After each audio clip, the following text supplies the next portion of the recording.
You might not realize it, but we are exposed to dozens of hazards every day. Can any of these hazards negatively impact your health? Definitely. This is the Exposure Scientist Podcast. My name is Alex LeBeau, and here we answer your questions and concerns on what you may be exposed to every day. Welcome to the Exposure Scientist Podcast.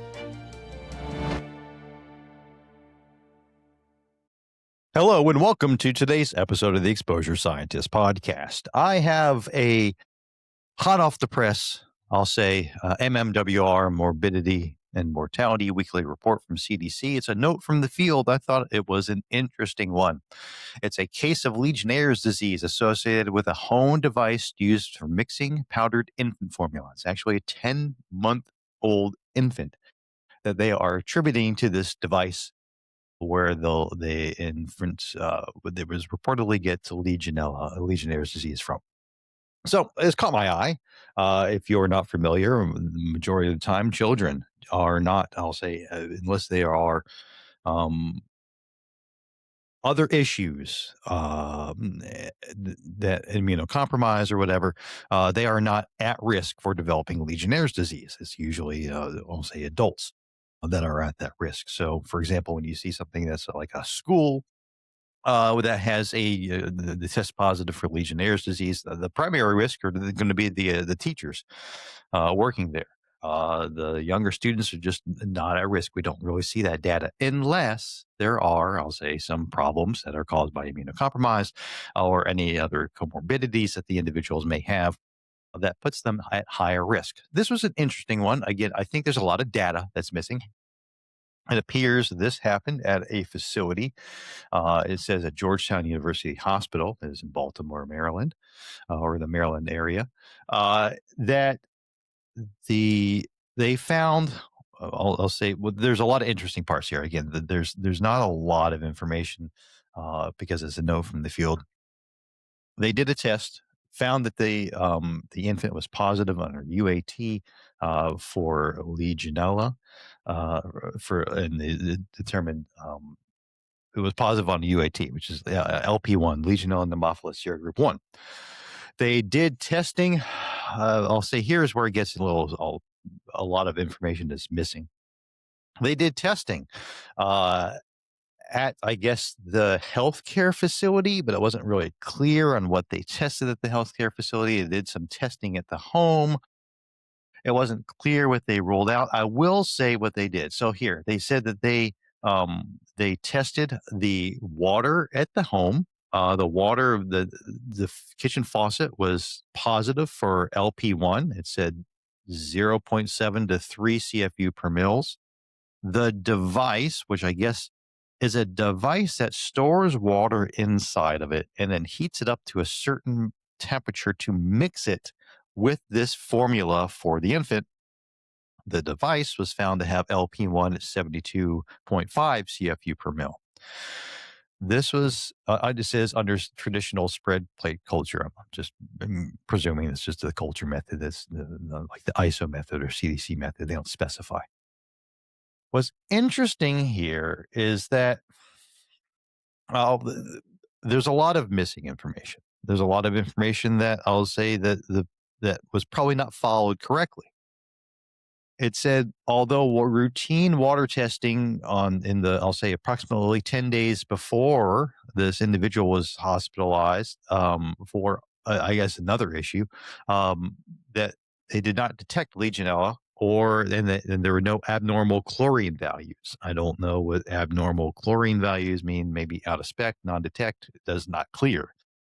What caught my eye also, because it's a 10-month-old infant, but it's the field note says no additional aerosol generating exposures, example, humidifiers or showers, were identified at the home or the healthcare facility. So the kid didn't get a bath anywhere. They weren't around any other aerosolized source at the home. It's not very clear because, I've got kids. I remember giving my kids baths. Even when you're turning on some water, whether it's a sink bath or something in the tub, there's I mean, water is going to be coming out of the faucet. It's not going to be to the extent that it would be in a shower head, but it's a water source that is a potential exposure. Now, I think that the presumptive pathway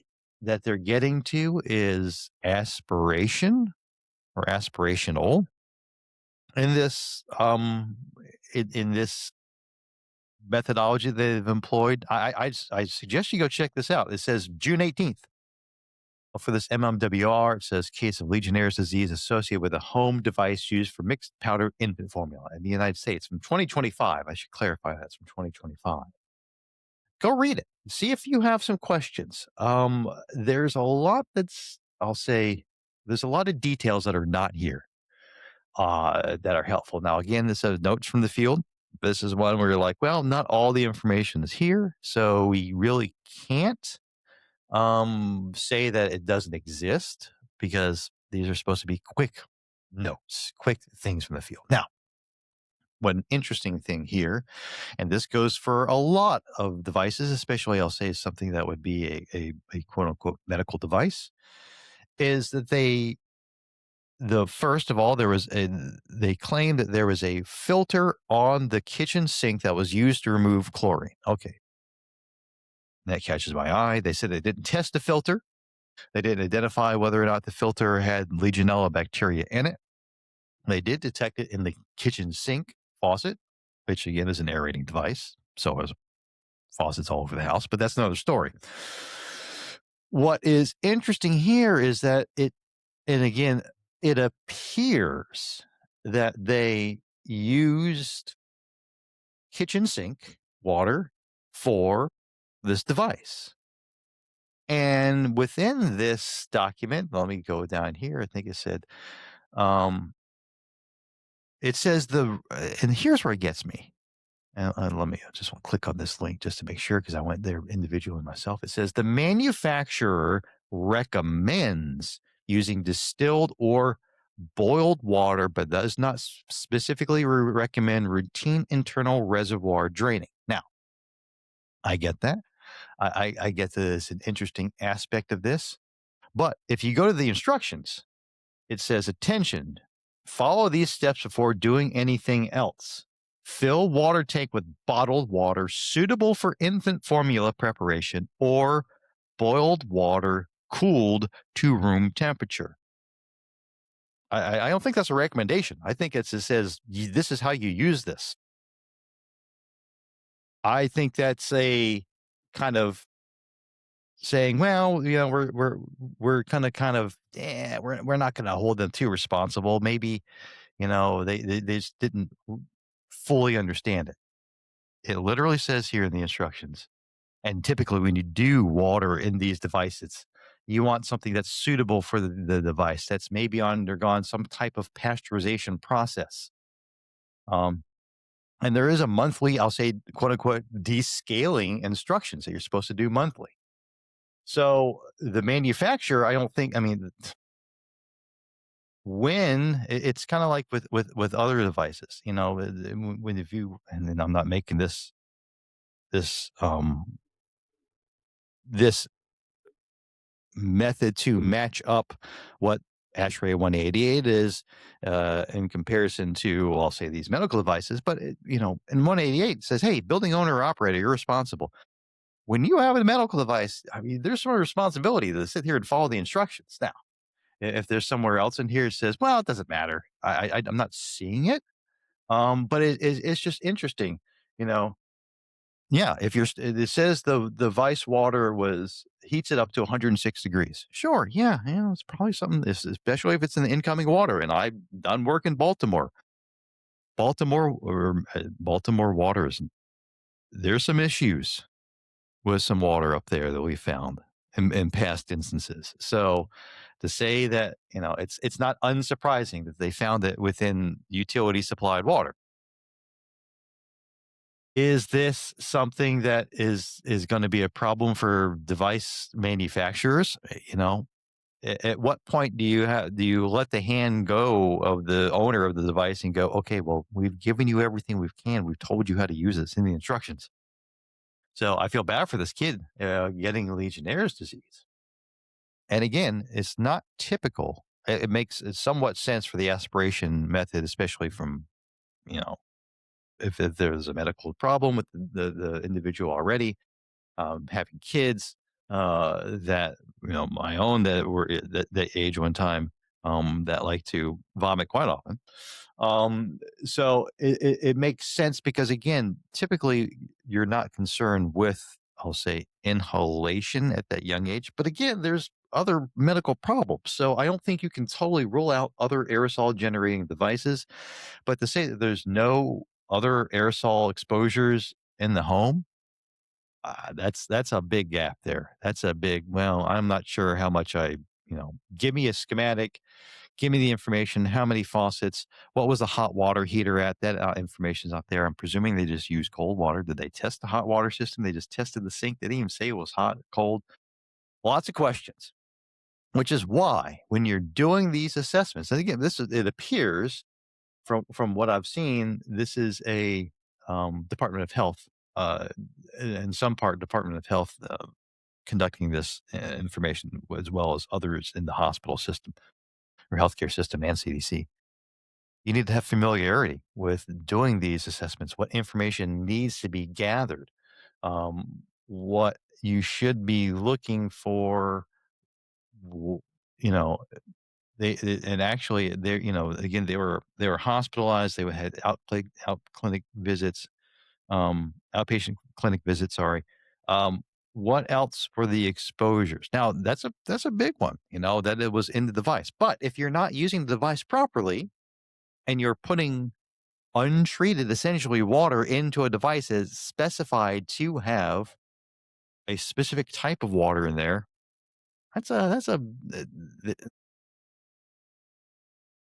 at some point you've got to say, you know what, there's an improper use here. We can only hold your hand so far. I just thought this was interesting. I came along and know we're talking about doing some stuff and evaluating some of the bigger outbreaks of Legionella and Legionnaire's disease for the past couple of years. As I mentioned on that podcast recently, that the majority of Legionnaire's disease instances are individual cases. They're just cases that are out there that are just random spots. This is one of them. This is not a series. This is not an outbreak. This is just a case. So it goes to the fact that their outbreaks are not as common as you think they are. Majority of these are individual cases. So I thought this caught my eye. I wanted to at least get that out there, get that information. Take a look, field notes. I'm presuming there'll be more information on this, but find out. Take a look at it. Let us know what you think. If you have any feedback, I'm happy to have a discussion with you. As always, I hope you got something out of this podcast, and I hope to talk to you in the next one soon. Thanks so much.